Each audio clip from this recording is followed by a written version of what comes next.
হুমকি দেন কেন?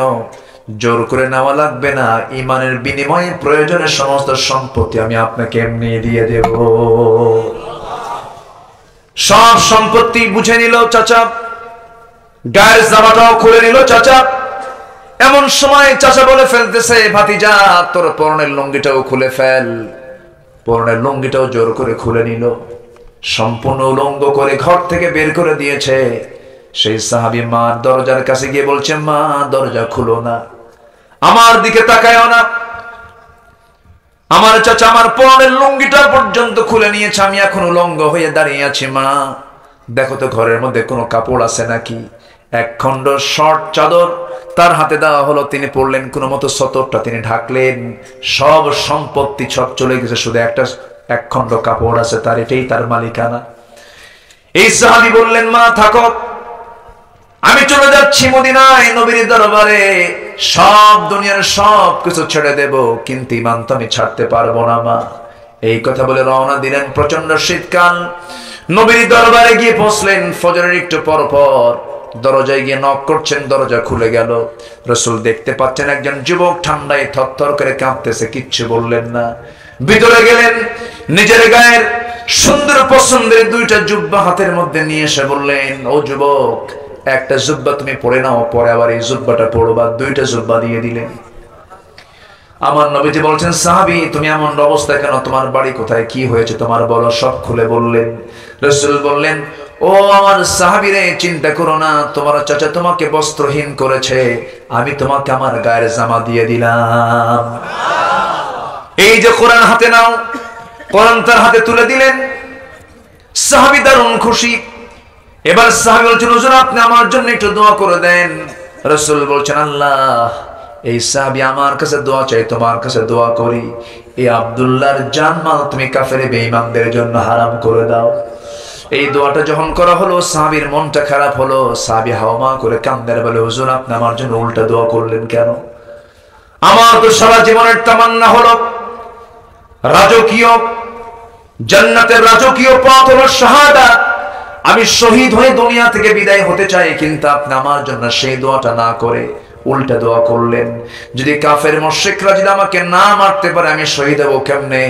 আপনি আমার জন্য উল্টা দোয়া করলেন কেন হুজুর? রাসূল বলছেন, আব্দুল্লাহ রে, উল্টা দোয়া করি নাই, ওয়া ইম্মা তাআলা ফিরাশিহি, তোমার যদি মরণ যদি বিছানা হয়ে থাকে, শাহাদাতের তামান্না থাকার কারণে আমি আল্লাহ রাব্বুল আলামিন তোমাকে আল্লাহ রাব্বুল আলামিন তোমাকে শহীদের দরজা দিয়ে দিবেন। জোরে সুবহানাল্লাহ। সাহাবীর হৃদয়টা ফুলে উঠল, খুশিতে বাগবাগ হয়ে গেলেন। রাসূল বললেন, আব্দুল্লাহ, এই যে কোরআন, তুমি কোরআন তেলাওয়াত করো, যাও। সাহাবী চলে গেলেন, আসহাবে সুফফার ভিতরে চলে গেলেন। সব সাহাবীর মাঝে আব্দুল্লাহ যখন তেলাওয়াত করছিলেন, চিৎকার মেরে মেরে তেলাওয়াত করছেন আর কাঁদতেছেন। সাহাবীরা গিয়ে বলছেন, ইয়া রাসূলুল্লাহ, কোন সাহাবীকে আমাদের মাঝে পাঠালেন, এত জোরে চিৎকার করে করে কোরআন পড়ে আমাদের ডিস্টার্ব হয়। সেই মহান রবের শানে বলে উঠছি, আলহামদুলিল্লাহ। সবাই বলছে, আল্লাহুম্মা ইন্নী আসআলুকা আল হুদা ওয়াত তুকা ওয়াল আফাফা ওয়াল গিনা। সবাই বলি, আল্লাহুম্মা লাকা আসলামতু ওয়া বিকা আমানতু ওয়া আলাইকা তাওয়াক্কালতু ওয়া ইলাইকা আনাবতু ওয়া বিকা খাসামতু। মাইকম্যান কোথায়? না না, ইকো দরকার না, হ্যাঁ, এমনি জাস্ট। হ্যাঁ, সম্মানিত ভাইয়েরা, আমি আলোচনার সূচনায় আমার অভ্যাস অনুযায়ী সর্বকালের সর্বযুগের সর্বশ্রেষ্ঠ গ্রন্থ আল কোরআন আল কারীমের গুরুত্বপূর্ণ সূরা 49 নম্বর সূরার আমি শেষ দিকের কয়েকটি আয়াতে কারীমা আমি তেলাওয়াত করেছি। আয়াতগুলোকে সামনে রেখে আমি কিছু কথা বলতে চাচ্ছি। আমাকে সময় দেওয়া যাবে তো? সবাই আমাকে সময় দিতে রাজি আছি তো ইনশাআল্লাহ? আমি সেখান থেকে কথা বলতে চাই যেখান থেকে আমি তেলাওয়াত দিয়ে শুরু করেছি। তো ভরসা করব আমরা কার উপরে? ওয়া মা তাওফীকি ইল্লা বিল্লাহ। হঠাৎ করে আবহাওয়া একটু ঠান্ডা গরম, এর মধ্যে একটু সর্দি, অনেকে কাশতেছেন কিন্তু, এবং অনেক চোখ ওঠা রোগী, ঠান্ডা গরম। আমার বাড়িতে সবাই প্রায় অসুস্থ, তো আমারও একটু ঠান্ডা লেগেছে। এরপরেও আল্লাহর মেহেরবানি অনেকের চাইতে ভালো আছি, আলহামদুলিল্লাহ। তো আমি একটু উঠতে দেরি হয়ে গেল, আনুষ্ঠানিকতা সম্পন্ন করতে গিয়ে শেষ হতে যদি একটু দেরি হয় কষ্ট নেবেন না তো? আজকে তো শেষ রজনী, সমস্যা কোথায়? তা আসুন আমরা সেখান থেকে কথা বলি যেখান থেকে আমি শুরুতেই তেলাওয়াত দিয়ে শুরু করেছিলাম, সূরাতুল হুজুরাত। হুজুরাত মানে হচ্ছে অন্দরমহল, অর্থাৎ এই আয়াতটা নাজিল হয়েছে, এই সূরাটা নাজিল হয়েছে হলো মদিনায়। কোথায় বলেন তো? মদিনায়। এখানে হুজুরাত বলা হয়েছে, বোঝানো হয়েছে হলো রাসূলের পারিবারিক অবস্থান, যেটা যে ঘরটা। তো মাঝে মাঝে রাসূলকে ডাকতেন অনেকে, এটা রাসূলের কাছে একটু কষ্টকর মনে হতো, ভিতরে থাকতেই রাসূলকে ডাকতেন। তো এটা আমার কাছে, রাসূলের কাছে খুব মানে অপছন্দনীয় বা তার কাছে অতিরিক্ত মনে হতো। আল্লাহ তাআলা আদব আখলাকটাকে ঠিক রাখার জন্য, মুআমালাতকে ঠিক রাখার জন্য আল্লাহ তাআলা এই সূরাটা রাসূলকে উপহার দিয়েছেন। যেরকম সুবহানাল্লাহ। এই সূরার মধ্যে মোটামুটি 10টা শিক্ষা আছে। আমি যতটুকু পারা যায় আমি আস্তে আস্তে এটা শেষ করার চেষ্টা করব। জোরে বলি ইনশাআল্লাহ।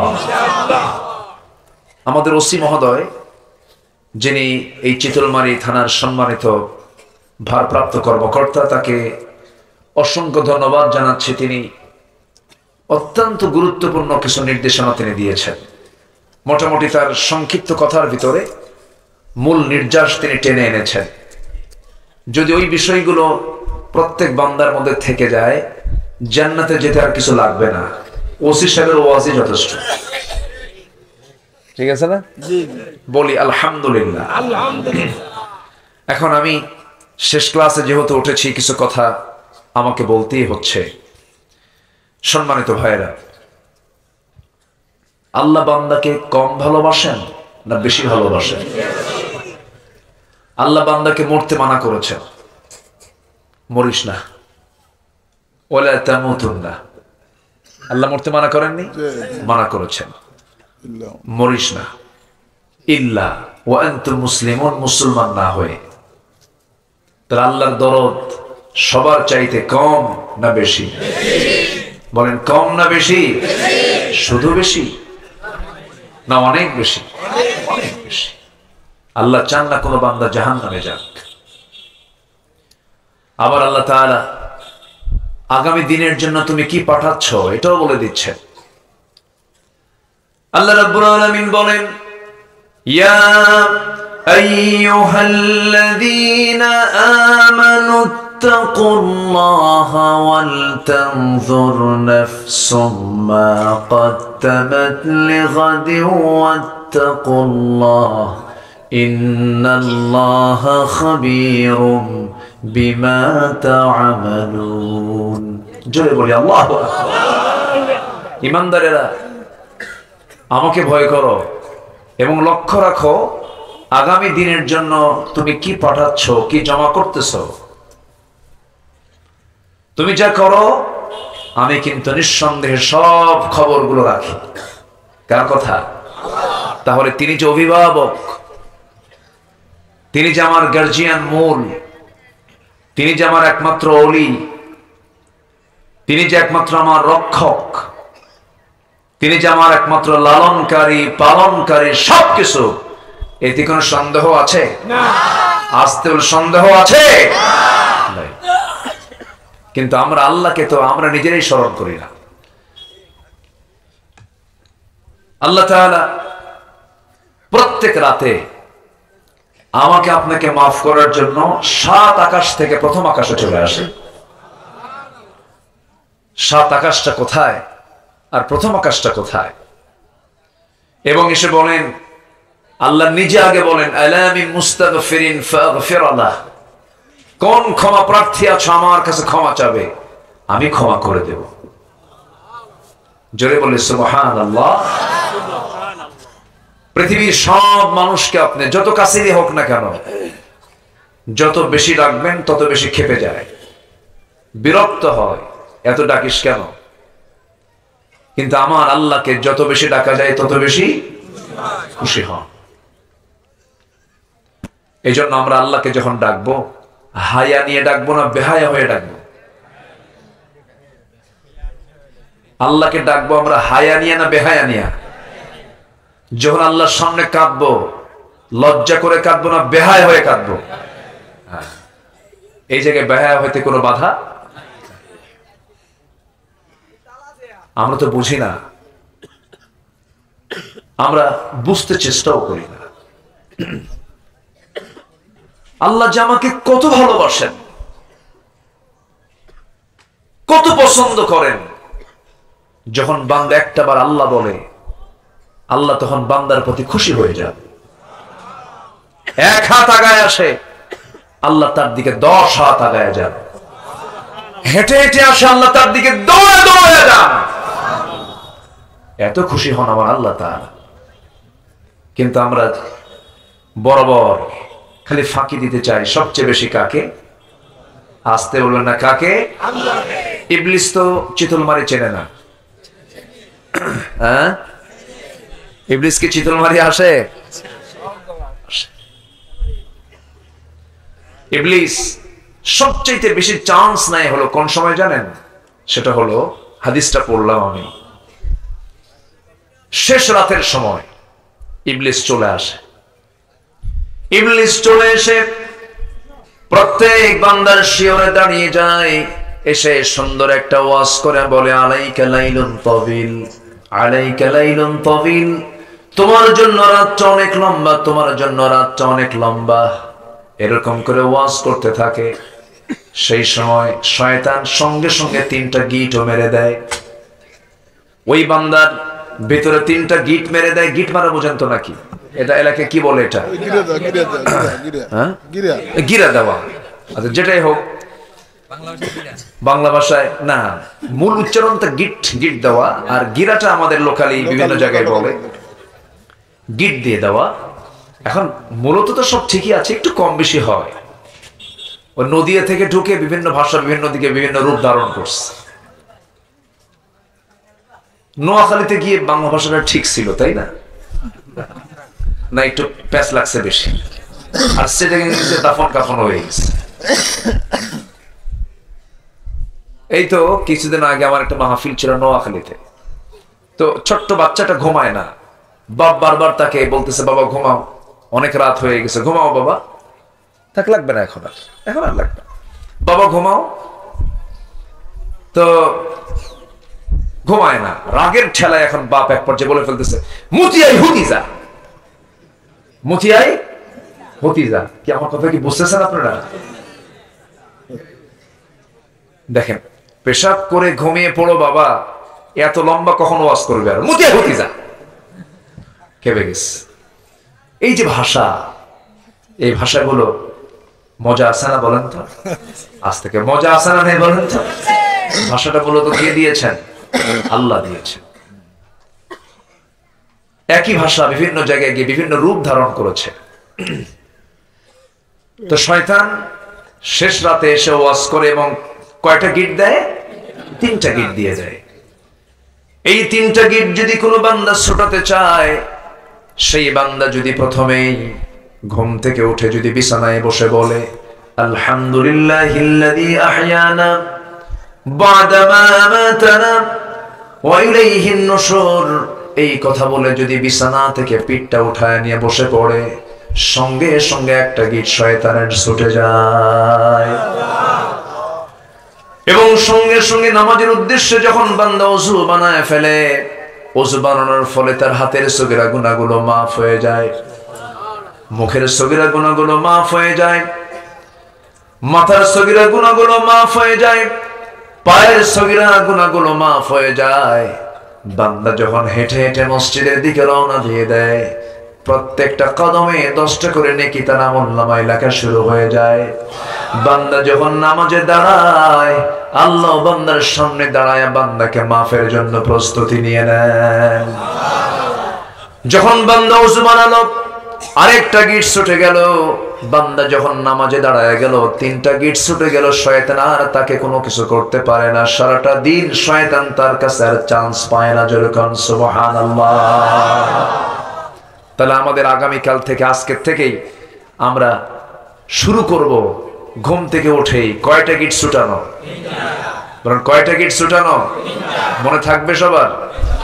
মুনাফিক জোহর পরে, আসরও পরে, মুনাফিকরা মাগরিবও পরে, এশাও পড়তে পারে, কিন্তু মুনাফিক ফজর পড়তে পারে না।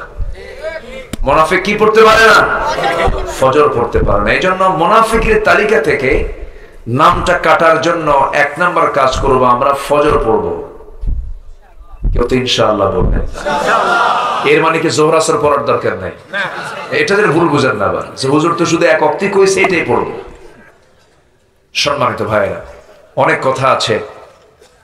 রমজান আসতেছে সামনে, একদম দোরগোড়ায়। রমজান তো অনেক রাখলাম জীবনে, না আমি রমজান আলী দুপুরবেলা ভাত খায়, আছে না? কিন্তু আল্লাহ তাআলা রমজান দিয়েছেন নিজের জীবনকে পরিবর্তন করার জন্য। কিন্তু কই, সবার জীবনে কতবার রমজান আসলো, চেঞ্জ তো হচ্ছে না। আমরা পরিবর্তন কি আছে? কই পরিবর্তনের আভাস তো আমরা দেখি না। সাহাবায়ে কেরাম মাত্র 15টা রোজা রেখেছেন। কয়টা? 15 থেকে 16টা রোজা রেখেছেন। 17তম রমজানে তারা রোজার ট্রেনিং নিয়ে বদরে অংশগ্রহণ করে বিজয়ের পতাকা ছিনে এনেছেন। মাত্র কয়টা রোজা রেখেছেন? 16টা। 16 রোজার রেজাল্টে যদি তারা বদরের বিজয় ছিনিয়ে আনেন, আমরা বছর গেল, যুগ গেল, কারো কারো জীবনে 50 বার 60 বার পর্যন্ত আমরা রোজা পালন করলাম, রমজান মাস পেলাম, কিন্তু কি অর্জন করতে পারলাম? রোজার অর্জন তো লাআল্লাকুম তাত্তাকুন, কিন্তু সেই তাকওয়াটা আমরা কি পেলাম? কি অর্জন করতে পারলাম? আমার কথাই মনে হয় আপনারা বিরক্ত হচ্ছেন, মনে হয় নাকি? কারো কোনো আপত্তি নাই তো? বলি আলহামদুলিল্লাহ। যে একটু বসেন। মাহফিলে বসলে দুটো উপকার, একটা হলো ফেরেশতাদের সার্বক্ষণিক দোয়া, যেরকম সুবহানাল্লাহ, ফেরেশতারা অল টাইম দোয়া করছে আমার আপনার জন্য, এবং নিজের জীবন থেকে গুনাহ ঝরে যাওয়া। বলি আলহামদুলিল্লাহ। আমি আর এটার গুরুত্ব আর বোঝাতে পারবো না। আমি একটু বসেন। উঠে গেলেই লস, ভাবতে হবে উঠে গেলে কি লস। একটু বসেন। আমরা কোরআনকে সময় দিতে এসেছি। কোরআন একদিন আমার পক্ষে কিন্তু সাক্ষী হবে। সুবহানাল্লাহ বলবেন না? সময় দিতে এসেছি কোন কিতাবকে বলেন তো? কোরআনকে। এই কোরআন একদিন সাক্ষী হবে আমার আপনার জন্য, পক্ষে অথবা বিপক্ষে। হাদিস আসছে না নাই বলেন তো? আসছে। হুজ্জাতুল লাকা আও আলাইকা, বিশাল ব্যাপার। কিন্তু এজন্য কোরআনকে আমরা সময় দেব বেশি করে। জোরে বলি ইনশাআল্লাহ। আমার বন্ধুগণ, তাহলে একটা আমল আমরা শিখে নিলাম। কোন ক্রমেই দিনের শুরু করে শয়তান যেটা দিয়ে, সেই গিট আমরা ছুটায় ছাড়বো। সবাই রাজি আছি তো ইনশাআল্লাহ? যার দিন শুরু হবে নামাজ দিয়ে, সেই দিনের বরকত আর তার ফুরাবে না। বলি আলহামদুলিল্লাহ। আমি সূরা হুজুরাত থেকে শেষ দিকের কয়েকটা আয়াতে কারিমা আমি তেলাওয়াত করেছি। আল্লাহ তাআলা বলছেন, আমি তোমাকে সিদ্দিক খেতাব দেব। সিদ্দিক মানে হলো প্রকৃত সত্যবাদী কারা। আমি তোমাকে সিদ্দিক খেতাবে ভূষিত করব, শর্ত হলো তুমি আমার কাছে 2টা কাজ করে আসো। কয়টা কাজ করে আসো? 2টা কাজ। তাহলে আল্লাহ আমার কাছ থেকে চাচ্ছেন কয়টা কাজ? 2টা কাজ আমরা আজকে শিখে যাব। জোরে বলি ইনশাআল্লাহ। আল্লাহ রাব্বুল আলামিন বলেন, ইন্নামাল মুমিনুনা আল্লাযীনা আমানু বিল্লাহি ওয়া রাসূলিহি সুম্মা লাম ইয়ারতাবু وجاهدوا بأموالهم وأنفسهم في سبيل الله أولئك هم الصادقون جنبون الله أكبر ওরে বাপ রে বাপ, এই তো ভালো ক্যামেরাম্যান দেখতেছি। আব্বু বসো, ধমক দিয়েন না, ছোটদেরকে ধমক দেওয়া ঠিক না। ওর মতো যা করে করুক, বিশাল বড় সাংবাদিক দেখেন না, এই আব্বু বসো, থাক, ওর ছবি তুলতে ব্যস্ত। সম্মানিত ভাইয়েরা, প্রকৃত মুমিন কারা? আল্লাহ তাআলা এখানে তাদের চিত্রায়িত করেছেন। সূরাতুল হুজুরাতের 15 নম্বর আয়াতে বলছেন, নাম্বার 1 হচ্ছে যারা ঈমান এনেছে। কার উপরে? আসতে বলবেন না, কার উপরে? আল্লাহর উপরে। এবং রাসূলিহি, এবং রাসূলের উপরে যারা ঈমান এনেছে। রাসূল কি বাদ গেছে এখানে? কেউ যদি রাসূলকে ছাড়া আল্লাহকে পেতে চায়, পাবে না। আচ্ছা, আল্লাহকে ছাড়া রাসূলকে পেতে চায়, হবে? হবে না। দুজনকেই লাগবে। নবীর আনুগত্য করে ভালোবাসা পাওয়া যাবে কার? আল্লাহ তাআলা। আল্লাহ এখানে কিছু শর্ত জড়িয়ে দিয়েছে। কিন্তু রাসূলকে মানবো আমরা এক জায়গায় না সব জায়গায়? আসতে, এক জায়গায় না সব জায়গায়? রাসূলকে নামাজেও মানবো, রাসূলকে সমাজেও মানবো, রাসূলকে রাষ্ট্রেও মানবো, রাসূলকে অর্থেও মানবো। রাসূলকে মানতে হবে সব জায়গায়। কিন্তু এখানেই কিন্তু কিছু লোকের আপত্তি কাজ করে। আসতে বলবেন না, আছে না নাই? উচিত কথাই বন্ধু বেজার। ও, এই কথা এখানে আছে না? গরম ভাতে বিলাই বাজার। হ্যাঁ, সম্মানিত ভাইয়েরা, রাসূলকে মিষ্টি খাওয়াই সুন্নাত, এটা মানা সহজ।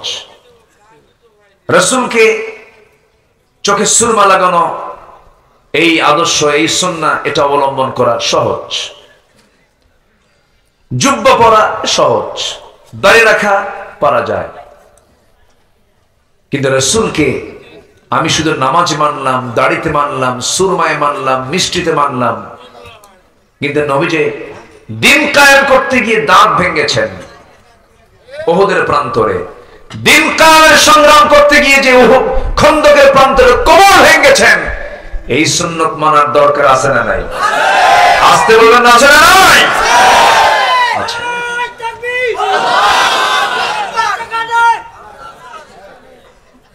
সম্মানিত ভাইয়েরা, রাসূলকে আমি মানবো এক জায়গায় না সব জায়গায়? সব জায়গায়। কিন্তু কিছু সুবিধাবাদী মানুষ আছেন, তারা মনে করেন ব্যক্তিগত জীবন আমি ইসলামকে মানবো, রাসূলকে মানবো, কিন্তু সামাজিক জীবনে, রাষ্ট্রীয় জীবনে, এরপর রাজনৈতিক জীবনে আমি ইসলামকে তথা রাসূলকে মানবো না। নামাজ, মসজিদ, মাদ্রাসা, এর মধ্যে অনেকে ইসলামকে কুক্ষিগত করে রাখতে চান। কিন্তু ইসলাম শুধু মসজিদ মাদ্রাসা চলতে আসে নাই, ইসলাম দিয়ে ক্যান্টনমেন্টও চলা সম্ভব। ক্যান্টনমেন্ট চালিয়েছেন মুহাম্মদুর রাসূলুল্লাহ। এখানেই কথা।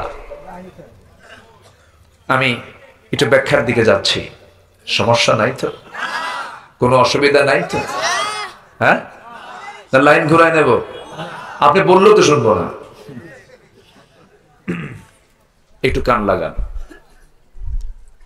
সম্মানিত ভাইয়েরা, জান্নাত পেতে হলে কমপ্লিট সারেন্ডার করতে হবে কার কাছে? আল্লাহর কাছে। নিজের মতো করে না আল্লাহর মতো করে? আল্লাহর মতো করে। আংশিক ঢুকবো না, তা হবে না। ইসলাম মানতে গেলে কন্ডিশন হলো, আল্লাহ রাব্বুল আলামিন সুন্দর করে বলেছেন, যারা পারেন ঠোঁট মিলিয়ে বলুন, উদখুলু ফিস-সিলমি কাফা ওয়ালা তাত্তাবিউ খুতুওয়াতিশ শাইতান ইন্নাহু লাকুম আদুউম মুবিন। ইসলামের ভিতরে পুরোপুরি দাখিল হয়ে যাও, কিছু অংশ ঢুকবে কিছু অংশ ঢুকবে না তা হবে না, পুরোপুরি তোমাকে ঢুকতে হবে।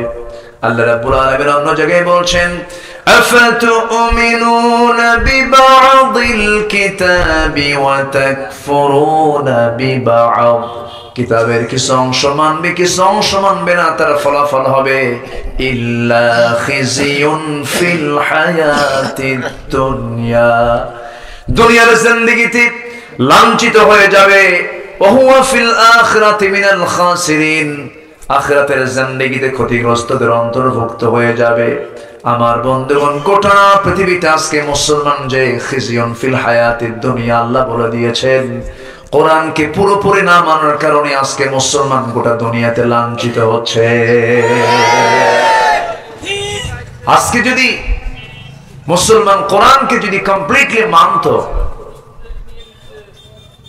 কোরআনকে যদি আজকে মুসলমান সব জায়গায় বাস্তবায়ন করত, কোরআন মাফিক যদি সমাজ রাষ্ট্র যদি পরিচালনা করত, গোটা পৃথিবীর নেতৃত্ব আজকে মুসলমানদের হাতে চলে আসতো। মুসলমান বাইতুল আকসা আমাদের কি কিবলা বলেন? ফার্স্ট কিবলা, প্রথম কিবলা। সেই প্রথম কিবলা বাইতুল আকসা আজকে ইহুদিরা অবরুদ্ধ করে রেখেছে। তাদের জনসংখ্যা কত বলেন? 1 থেকে 1.5 কোটি।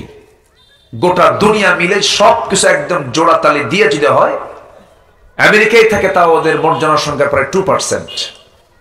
কিন্তু জনসংখ্যা 1 কোটি প্লাস হলেও কি হবে?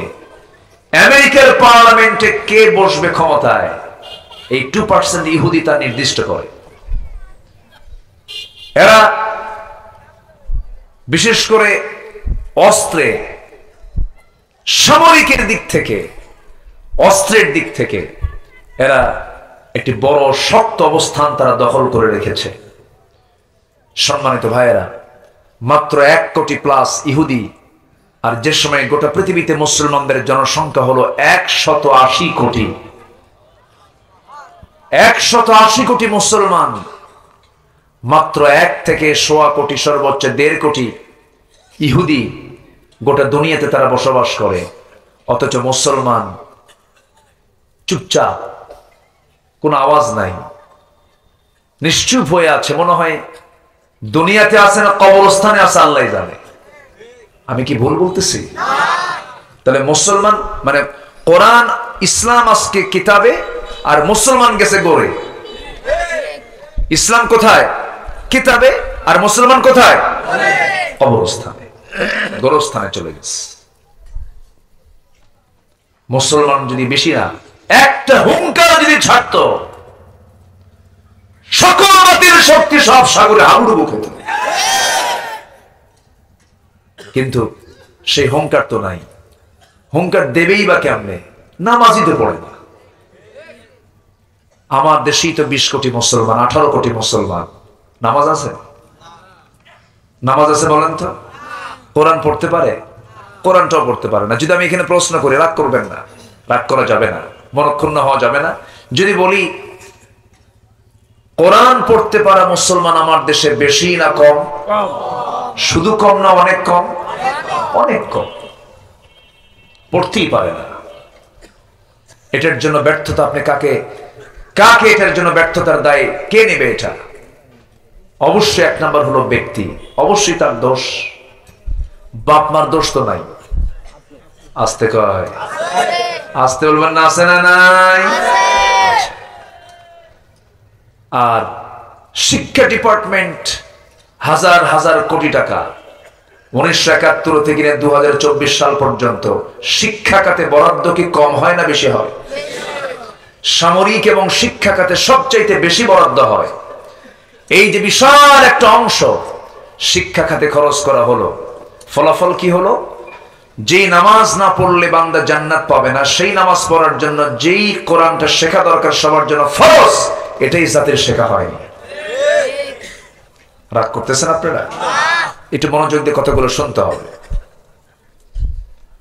আমার বন্ধুগণ, কোরআন পড়তে পারে না, কোরআন তেলাওয়াত করতে পারে না। নিজের কানে শুনেছি পার্লামেন্টে কোরআন তেলাওয়াতের জন্য কারি সাহেব নিযুক্ত করা আছে। কারি সাহেব যেতে পারেন না। একদিন স্পিকার আলোচনা অধিবেশন শুরু করবেন, অধিবেশন শুরু করার আগে তেলাওয়াত বাধ্যতামূলক। সংসদে এটা আইন আকারে আছে, সিস্টেম আছে, পদ্ধতি আছে। এক এমপি কে তেলাওয়াত করতে দিচ্ছে, আপনি তেলাওয়াত দিয়ে শুরু করুন, আমরা অধিবেশন শুরু করতে পারছি না।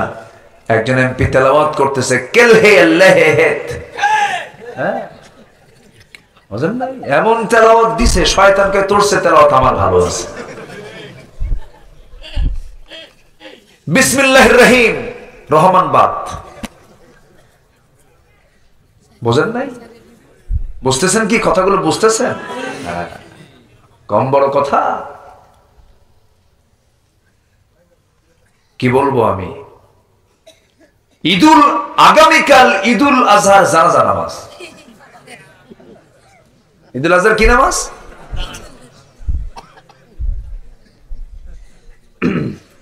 কথা বললে তো আমরা দোষী হয়ে যাই।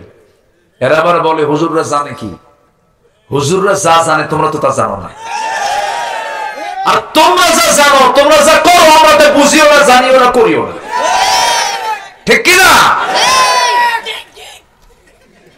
এটা আবার কি হলো? এ তো ছন্দ মেলে না। ও আচ্ছা, আচ্ছা, না এই ওনাকে কিছু কইেন না, পাগলা নাও ঢুলাস না।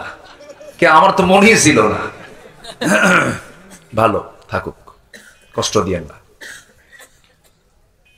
তাহলে ওরা যা জানে আমরা জানি না, আমরা যা জানি ওরা তা জানে না। সম্মানিত ভাইয়েরা, বেশি না, এদেশের মানুষ যদি একটা আমল করতো, ওসি মহোদয় বলে গেছেন, একটা আমল, মিথ্যা বলবো না, জাতি ভালো হয়ে যেত। কিন্তু আমার দেশের কোন লোকটা মিথ্যা কথা বলে না বলেন তো? কেউ কি আছে? বাদ আছে? জলজান্ত মিথ্যা কথা বলে, জলজান্ত, তাজা মিথ্যা কথা। আমার মনে হয় শয়তান এত পারে না, মনে হয় এত মিথ্যা কথা আমরা বলতে পারি। মিথ্যা কি ইমানদারের গুণ না মুনাফিকের গুণ? কার গুণ বলেন? কার গুণ? মুনাফিকের গুণ। হ্যাঁ, হতে পারে হঠাৎ করে কোনো মিথ্যা। আমার নবী ছাড়া তো পৃথিবীতে আর কেউ নাই, একমাত্র আমার রাসূল পৃথিবীতে একমাত্র রেকর্ড তার, যার জীবনে একটা মিথ্যা কথা ছিল না। যেরকম সুবহানাল্লাহ। তো সেই নেতৃত্ব বাদ দিয়ে কোন নেতৃত্বের কাছে যাও যারা শুধু মিথ্যা কথা কয়? কোন নেতৃত্বের পেছনে দৌড়ো যারা তোমার হাতে ইয়াবা তুলে দেয়, মদের বোতল তুলে দেয়, নামাজের কথা বলে না, কোরআন পড়ার কথা বলে না, ইসলামের কথা বলে না, যাদের দেখলে তোমার পরকালের মতো কথা মনে হয় না, ওই সমস্ত নেতৃত্বের মুখে আমরা জুতা মারি, থুতু মারি। রাজি আছেন কারা কারা? হাত উঁচু করে দেখান মুসলমান।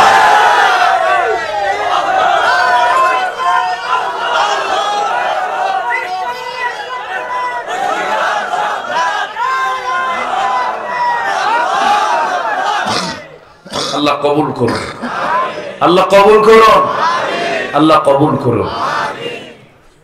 আমার ইমানটা ভালো করে আনবো, জোরে বলি ইনশাআল্লাহ। রমজান মাস কোরআন নাজিরের মাস। কি নাজিরের মাস বলেন? আগামী রমজান হবে আমাদের কোরআন শেখার রমজান। আমি শান্তিখালী সম্মিলিত যুব সমাজের এই মাহফিলে আমি সবার কাছে আমি করজোরে মিনতি জানাই। আমি মোস্ট রিকোয়েস্ট করছি আপনাদের, রমজানকে কাজে লাগানোর একমাত্র মাধ্যম হলো কোরআনকে দিয়ে। আমরা আগামী রমজানে যেভাবেই হোক কোরআন পড়া, কোরআন তেলাওয়াত করা আমরা শিখবো। জোরে বলেন ইনশাআল্লাহ। এমন সিদ্ধান্ত কি নেওয়া যায়? সম্মানিত ভাইরা, কোরআন শিখতে যদি একটু মেধাবী হয়, যদি মনোযোগী হয়, 7 দিনে কোরআন তেলাওয়াত করা সম্ভব। সম্ভব না? সম্ভব। 14 দিন একটু ব্রেন একটু দুর্বল হলে 14 দিনে সম্ভব। যদি আরেকটু দুর্বল হয়, 1 মাসে একটা বান্দা সুন্দর করে সহি করে কোরআন পড়া শিখতে পারে। বলি আলহামদুলিল্লাহ। আমরা কি এমন সিদ্ধান্ত নিতে পারি? এমন সিদ্ধান্ত কি নেওয়া যায়? আগামী রমজান হবে আমাদের কোরআন শেখার রমজান। কে কে একটু হাত তুলে দেখান দেখি। জোরে বলি ইয়া আল্লাহ। আরো জোরে ইয়া আল্লাহ। আমাদেরকে আগামী রমজানে তোমার কোরআন ফরজ মনে করে নামাজের জন্য সহি করে শেখার তৌফিক তুমি আল্লাহ দিয়ে দাও। আমি কিন্তু শেখার বলছি, আপনার আমি বলছি শেখার কথা। বোঝা পড়ে 1 মাসে কি বোঝা যাবে? সময় লাগবে। আগে শিখি, আগে তেলাওয়াত করা শিখি। জোরে বলি ইনশাআল্লাহ। শিখব। এই কোরআন আমাকে জান্নাতের রাস্তায় ঢুকায় দেবে। আপনি এখান থেকে যাবেন কক্সবাজার, আপনি চিনেন না, এখন কাউকে আর জিজ্ঞাসা করা লাগে না। বাবা গুগল আছে। কি আছে? গুগল।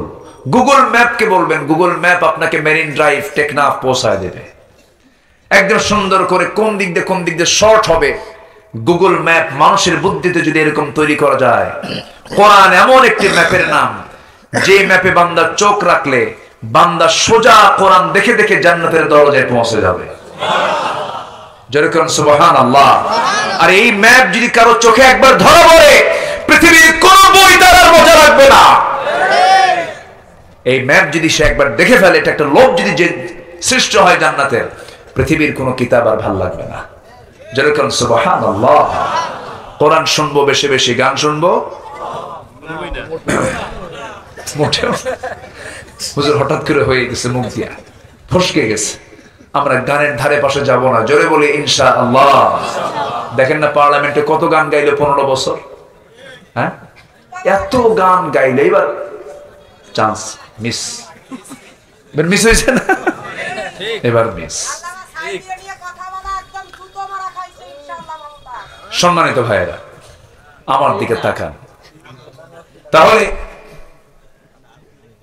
তাহলে আমরা কোরআন শুনবো, গানের ধারে যাব। গান মানুষকে মুনাফিক বানায়। গান মানুষকে কি বানায়? মুনাফিক বানায় ফেলে। তার অন্তর নষ্ট হয়ে যায়। সম্মানিত বন্ধুগণ, ইমানদার কখনো মুনাফিকের আচরণ তার মধ্যে নিয়ে আসতে পারে না। মাহফিলে এসে যদি কেউ মজা না পান, তাহলে ভাবতে হবে আপনার ভিতরে ওয়াসওয়াসা দেওয়ার জন্য অবশ্যই আছে না নাই? বলেন তো আছে না নাই? আছে। নামাজে দাঁড়িয়ে যদি মনে করেন নামাজ শেষ হবে কখন, ভাবতে হবে মিস্টার ইবলিস খুব ডিস্টার্ব করতেছে আপনাকে। এরকম হয় না? মাঝে মাঝে হয় না? হয়। মাঝে মাঝে নামাজের সূরা কেরাত যদি একটু লম্বা করে, লম্বার জন্য তার লোকমা দেওয়া যায় না। পিছন থেকে কিছু মুসল্লি আছে না নাই? হুজুর শেষ করেন, আছে না? আচ্ছা, ধৈর্য ধরতে হয়, একটু বসেন। দুটো কাজ আমরা শিখে যাব। ইমানটা আনবো। ইমান আলীর মতো না ইমান আনার মতো? ইমান আলীর মতো না ইমান আনার মতো? আমাদের দেশে ইমান আলী আছে না কিছু? আমার গ্রামে একটা ইমান আলীর নাম আছে। ইমান আলী গাঁজা খায়। কে খায়? গাঁজা খায়। এত সুন্দর নাম। বললাম, চাচা আপনার নাম ইমান আলী, আপনি গাঁজা খান? বাবা, গাঁজা না খেলে ব্রেন ঠিক হয় না। কি করবেন? নাম হচ্ছে ইমান আলী। ইমান আলীর মতো ইমান আনা যাবে না। ইমান আনার মতো ইমান আনতে হবে। জিমান টেনেছেন বেলালের মতো মানুষ, জিমান টেনেছেন খাব্বাবের মতো মানুষ, জিমান টেনেছেন আব্দুল্লাহ জুলবাজাদাইনের মতো মানুষ। ইমান এনেছেন ওমর ফারুক রাদিয়াল্লাহু তাআলা আনহু। ইমান এনেছেন সাইয়্যিদনা আবু বকর সিদ্দিক রাদিয়াল্লাহু তাআলা আনহু। দুনিয়াতে বসে জান্নাতের সংবাদ পাওয়ার পরেও ডুকরে ডুকরে কাঁদেন। সকালে কান্দে, দুপুরে কান্দে, রাত্রে হাওমাও করে কান্দে, নামাজের মধ্যেও কান্দেন। সাইয়্যিদনা ওমর ফারুক মাঝে মাঝে হুযায়ফা রাদিয়াল্লাহু আনহুর কাছে যেতেন। হুযায়ফা, দেখো তো রাসূল তো তোমার কাছে মুনাফিকদের লিস্ট দিয়েছেন, তালিকা দিয়েছেন, দেখো তো ওই তালিকার মধ্যে ওমর বিন খাত্তাবের নামটা আছে নাকি? কি টেনশন তাদের মধ্যে কাজ করত। সাইয়্যিদনা আবু বকর সিদ্দিক রাদিয়াল্লাহু তাআলা আনহু জান্নাতের সংবাদ দুনিয়াতে পেয়েছেন, অথচ সেই লোকটার মধ্যে কি চিন্তা দেখেন। সাইয়েদনা আবু বকর সিদ্দিক রাদিয়াল্লাহু আনহু দোকানদারি, তার কাপড়ের দোকান ছিল, দোকানে বসে দোকানদারি করছেন।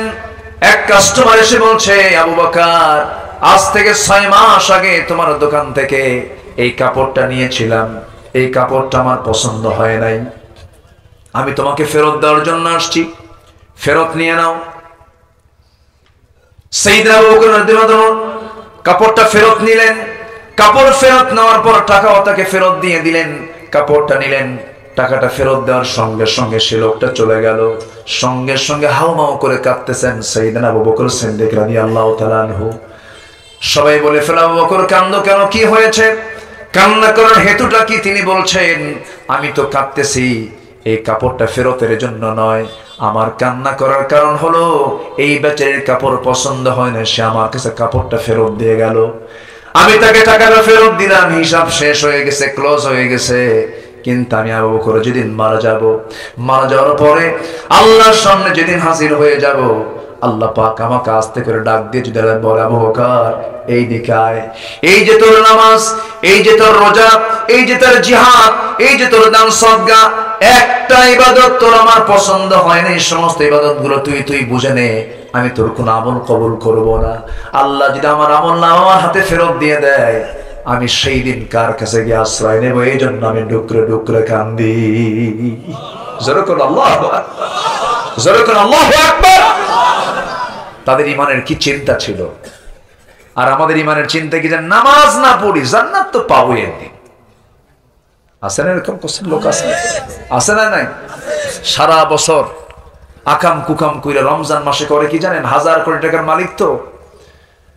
সারা বছর আকাম কুকাম করে জনগণের টাকা মেরে, রাস্তার টাকা, কাবিখার টাকা, আকাম কুকাম যা কিছু আছে সবকিছু মেরে মুড়ো খাইয়া রমজান মাসে হুজুর একটা ভাড়া করে বলে, হুজুর চলেন, আমাকে নিয়ে চলেন একটু মক্কা মদিনায়, একটা মাস সেখানে থাকবো, আপনি এমন দোয়া করবেন আমার জন্য যেন এক দোয়ায় জান্নাত পার হয়ে জাহান্নামে যায়।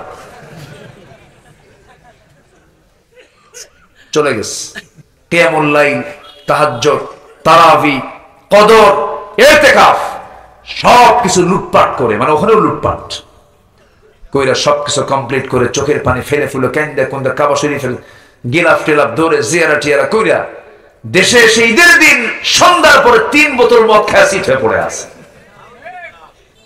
আছে না নাই? আসতে বলবেন না, আছে না নাই? এটার নাম ঈমান নয়। ঈমান লালন করতে হবে একদিন না সব দিন? ঈমান লালন করতে হবে 1 ঘন্টা না 24 ঘন্টা? ঈমান লালন করতে হবে সব সেকেন্ড না 1 সেকেন্ড? শেষ নিঃশ্বাসেও যদি ঈমান না থাকে, শেষ নিঃশ্বাসেও থাকতে হবে। কার প্রতি ঈমান? আসতে বলবেন না, কার প্রতি ঈমান? এই জন্য প্রায় একটা দোয়া আল্লাহ তাআলা শিখাইয়া দিয়েছেন। কি দোয়া দেখেন? যে দোয়াটা আমরা পড়ি সবাই বলেন, রব্বানা লা তুযিগ কুলুবানা বা'দা ইয হাদাইতানা ওয়া হাব লানা মিন লাদুনকা রাহমাহ ইন্নাকা আনতাল ওয়াহ্হাব। জোরে বলুন আল্লাহু আকবার। হেদায়েতের পরে যেন আল্লাহ আমাদের অন্তরে যেন কোনো বক্রতা না আসে, আল্লাহ আমরা যেন বেঈমান না হই। কার কাছে চাই আমরা? কার কাছে চাই আমরা? আগামী রমজান পেয়েছি, জীবনটাকে সংশোধন করে নেব, কারণ রাসূলকে ফেরেশতা বলেছেন ধ্বংস হোক তার যে ব্যক্তি মাহে রমজান পেল নিজের জীবনের গুনাহ মাফ করে নিতে পারলো না, তার ধ্বংস হয়ে যাক। রাসূল বললেন আমিন। আমার বন্ধুগণ, মানে রমজান মানে আল্লাহ চাচ্ছেন বান্দাকে গুনাহ মুক্ত জীবন গড়ে তোলা, বাচ্চার মতো যেন নিষ্পাপ হয়ে যায় বান্দা। রমজান থেকে রমাদান জ্বালিয়ে দেওয়া, ভস্ম করে দেওয়া। অতএব আগামী রমজান হবে আমাদের গুনাহমুক্ত হওয়ার রমজান। জোরে বলে আল্লাহু আকবার, জোরে বলে ইনশাআল্লাহ। আসেন দোয়া করে দেই। এই যে 2-1 জন ওঠে, কিসের সাপ? কোন সাপ সুপ নাই। বসেন, একটু বসেন, একটু বসেন ভাই, একটু প্লিজ একটু বসেন। আপনি নড়াচড়া করলে আমি তো আলোচনা হারায় ফেলবো। একটু বসেন। খুব ওজোর যদি হয়, মাজুর পারতেছেন না, নোটটা একটু উঁচা করবেন, একটু উঁচা করলে আমি টের পাবো না একটু চাপচুপ আছে, একটু বসেন, না বলে চলে যাবেন, এটা কেমন হয়? একটু বসেন। সম্মানিত ভাইয়েরা, তাহলে আমরা কি ইমান আনবো না ভালো করে? কার মতো বলেন তো? ইমান আলীর মতো না ইমান আনার মতো? ইমান আলীর মতো না ইমান আনার মতো? আমরা কি ইমান আনছি না পাইছি? ভালো করে কম, আমরা ইমান আনছি না পাইছি? কই, ইমান তো পাইছি আমরা আগে, এখন ইমান আনছি কিনা এখন নিজেকে প্রশ্ন করতে হবে। আমরা আগে ইমান কি পাইছি? পৈতৃক সূত্রে বাপ ছিল শরীফুল ইসলাম, দাদা ছিল শহীদুল ইসলাম, আমি হলাম কি আরিফুল ইসলাম। এই যে কইছে, দেখছেন ওয়াজ তো মিলাই দিল আরেকজন। তাহলে এই যে তিন ইসলাম, আর কেমনে জাহান্নামে যাবে? তিন ইসলাম নিয়ে আসে সে কি আর জাহান্নামে যেতে পারে? বিশাল ব্যাপার। এইরকম পরিচয় দিয়ে জান্নাত পাওয়া যাবে না। নবীর ছেলে হয়েও লাভ নাই যদি কেনানের মতো হয়, নবীর বাপ হয়ে লাভ নাই যদি আজরের মতো হয়, নবীর চাচা হয়ে লাভ নাই যদি আবু লাহাবের মতো হয়। ঠিক কিনা? কোনো লাভ নেই। বংশ দিয়ে কি করবেন? বংশ দিয়ে গুলে খাবেন? এক মাহফিলে গেছে এক মুরব্বী, আমি সালাম দিলাম, খুব সুন্দর করে সালাম দিলাম, চাচা আসসালামু আলাইকুম, সুন্দর করে সালাম দিলাম, উত্তর নেয় না। কিছু লোকের কিন্তু অভ্যাস খারাপ আছে, খেলে মাথা নড়ায়। সালাম দিলাম, উত্তর ভালো করে দিল না। আমি আবার উইলিংলি প্রশ্ন করলাম, মুরব্বী আপনার পরিচয়? উনি রাগ করে বলতেছে, আমি অমক পীরজাদা। যখন কইছে পীরজাদা, আমি পীরকে ভালোবাসি, মহাব্বত করি, কোনো সমস্যা নাই। হাক্কানি পীর হলে তো সমস্যা নেই। খান জাহান আলী শুয়ে আছেন না, ওনার বাতিলের মোকাবেলা করেছেন, হাতে তরবারি নিয়েছেন, সমস্ত শিরক উৎখাত করেছেন। আমরা পীরকে সম্মান করি। আমি যখন উনি আমাকে বলছে আমি আমার পীরজাদা, আমি আর কিছু বললাম না, চুপচাপ থাকলাম, না কথা বলে সুবিধা পাচ্ছি না। এক পর্যায়ে আমাকে বলতেছে, আপনি কে, আপনার পরিচয় কি? আমি হলাম নবীজাদা। কি জাদা? নবীজাদা। আমার দিকে তাকায় আছে, আপনি নবীজাদা মানে? হ্যাঁ, আমার বাপ আদম নবী ছিলেন, আমি তার ছেলে জাদা, আমি হলাম নবীজাদা। উনি আর কোন উত্তর দিচ্ছে না, চুপচাপ আছে। লাভ কি? কোন লাভ নাই তো। কিসের মির্জা, কিসের সৈয়দ, কিসের কুরাইশ, কিসের মোগল, কিসের পাঠান, কিসের সম্রাট, কিসের মন্ত্রী, কিসের প্রেসিডেন্ট? কিচ্ছু না। ইন্না আকরামাকুম ইনদাল্লাহি আতকাকুম, তোমার মধ্যে সেই লোকটা আমার কাছে সবচেয়ে সম্মানিত যে আমি আল্লাহ আমাকে বেশি ভয় পাই। যেরকম সুবহানাল্লাহ। আমরা কাকে বেশি ভয় করব? কাকে বেশি ভয় করব? এটাই হলো ঈমান। এটা কি বলেন? ঈমান এনেছেন সাহাবায়ে কেরাম। ঈমান আনা কাকে বলে? একজন সাহাবীর কথা মনে হয়ে গেল, ইতিহাসটা একই রকম, একটু বলে ফেলি। সেই সাহাবী ইসলাম কবুল করলেন। ইসলাম কবুল করাটা কি পরিবার অপরাধ বলে বিবেচনা করলো, চূড়ান্ত সিদ্ধান্ত নিল। বাপ তো আগেই মারা গেছে, এতিম হয়ে বড় হয়েছেন চাচার কোলে। চাচা রেগে গিয়ে খেপে গিয়ে বলল, তুই এত বড় বংশের সাথে তুই এত বড় বেঈমানি করবি, আমরা বুঝি নাই। তুই কি জানিস ইসলাম কবুলের কারণে, ঈমান আনার কারণে সমস্ত সম্পত্তি আমরা তোর কাছ থেকে জোর করে বুঝে নেব, ছিনায় নেব। সঙ্গে সঙ্গে সাহাবী বলছেন, চাচা আপনি আমাকে এমন হুমকি দেন কেন? জোর করে নেওয়া লাগবে না, ঈমানের বিনিময়ে প্রয়োজনে সমস্ত সম্পত্তি আমি আপনাকে এমনি দিয়ে দেব। সব সম্পত্তি বুঝে নিল চাচা, গায়ের জামাটাও খুলে নিল চাচা। এমন সময় চাচা বলে ফেলতেছে, ভাতিজা তোর পরনের লুঙ্গিটাও খুলে ফেল। পরনের লুঙ্গিটাও জোর করে খুলে নিল, সম্পূর্ণ উলঙ্গ করে ঘর থেকে বের করে দিয়েছে। সেই সাহাবী মার দরজার কাছে গিয়ে বলছে, মা দরজা খুলো না, আমার দিকে তাকায়ও না। আমার চাচা আমার পরনের লুঙ্গিটা পর্যন্ত খুলে নিয়েছে, আমি এখন উলঙ্গ হয়ে দাঁড়িয়ে আছি। মা দেখো তো ঘরের মধ্যে কোনো কাপড় আছে নাকি? এক খণ্ড শর্ট চাদর তার হাতে দেওয়া হলো, তিনি পড়লেন, কোনো মতো সতরটা তিনি ঢাকলেন। সব সম্পত্তি সব চলে গেছে, শুধু এক খণ্ড কাপড় আছে তার, এটাই তার মালিকানা। এই সাহাবী বললেন, মা থাকো, আমি চলে যাচ্ছি মদিনায় নবীর দরবারে, সব দুনিয়ার সব কিছু ছেড়ে দেব, কিন্তু ঈমান তো আমি ছাড়তে পারবো না মা। এই কথা বলে রওনা দিলেন। প্রচন্ড শীতকাল, নবীর দরবারে গিয়ে পৌঁছলেন। ফজরের একটু পর পর দরজায় গিয়ে নক করছেন, দরজা খুলে গেল। রাসূল দেখতে পাচ্ছেন একজন যুবক ঠান্ডায় থরথর করে কাঁপতেছে, কিচ্ছু বললেন না। ভিতরে গেলেন, নিজের গায়ের সুন্দর পছন্দের দুইটা জুব্বা হাতের মধ্যে নিয়ে এসে বললেন, ও যুবক, একটা জুব্বা তুমি পরে নাও, পরে আবার এই জুব্বাটা পরবা। দুইটা জুব্বা দিয়ে দিলেন। আমার নবীজি বলছেন, সাহাবী, তুমি এমন অবস্থা কেন? তোমার বাড়ি কোথায়, কি হয়েছে তোমার, বলো। সব খুলে বললেন। রাসূল বললেন, ও আমার সাহাবীরে, চিন্তা করো না, তোমার চাচা তোমাকে বস্ত্রহীন করেছে, আমি তোমাকে আমার গায়ের জামা দিয়ে দিলাম। এই যে কোরআন হাতে নাও। কোরআন তার হাতে তুলে দিলেন। সাহাবী দারুণ খুশি। এবার সাহাবী বলছেন, হুজুর, আপনি আমার জন্য একটু দোয়া করে দেন। রাসূল বলছেন, আল্লাহ, এই সাহাবী আমার কাছে দোয়া চাই, তোমার কাছে দোয়া করি, এই আব্দুল্লাহর জানমাল তুমি কাফের বেঈমানদের জন্য হারাম করে দাও। এই দোয়াটা যখন করা হলো, সাহাবীর মনটা খারাপ হলো। সাহাবী হাওমা করে কান্দের বলে, হুজুর, আপনি আমার জন্য উল্টা দোয়া করলেন কেন? আমার তো সারা জীবনের তামান্না হলো রাজকীয় জান্নাতের রাজকীয় পথ হলো শাহাদাত। আমি শহীদ হয়ে দুনিয়া থেকে বিদায় হতে চাই, কিন্তু আপনি আমার জন্য সেই দোয়াটা না করে উল্টা দোয়া করলেন। যদি কাফের মুশরিকরা যদি আমাকে না মারতে পারে, আমি শহীদ হব কেমনে? আপনি আমার জন্য উল্টা দোয়া করলেন কেন হুজুর? রাসূল বলেন, আব্দুল্লাহ রে, উল্টা দোয়া করি নাই।